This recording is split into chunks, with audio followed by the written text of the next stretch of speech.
So এখন বাজে সকাল 10টার মতো। আমি ঘুম থেকে উঠে গেছি, উঠে গিয়ে জানলা দরজাগুলো খুলে দিলাম। এখানটা দিয়ে খুব সুন্দর একটা রোদ আসে, খুব ভালো লাগে এখন রোদটা। কদিন পর যাওয়া বা সেটাও ভালো লাগবে না, এত গরম মানে ঢোকেই ঘরটায়। তো সকালবেলা উঠে গেলাম, আর এদিকে হচ্ছে আমার যে হেল্পিং হ্যান্ড সেও চলে এসছে। আর গোগো দেখো দেখে কেমন করছে, দিদিটা ভয় পায় বলে আমি আবার ওকে জানলাই বেঁধে রাখি এইভাবে।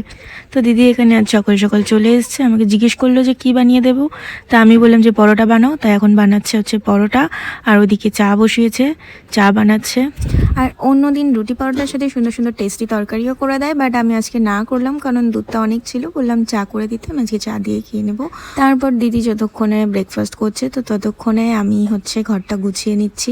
আর এই যে হেডফোনটা সারা মানে কি বলবো, খেলে টেলে বিছানায় রাখতে হয়, ওর রাখার জায়গা নেই। যতবার বলেছি জিনিস যেখান থেকে নেবা সেখানে রাখবা, ওর কোথায় কানে কথা যায়, এটা আমি বেঁচে দেবো, কেউ নিলে কন্ট্যাক্ট করো আমার সাথে।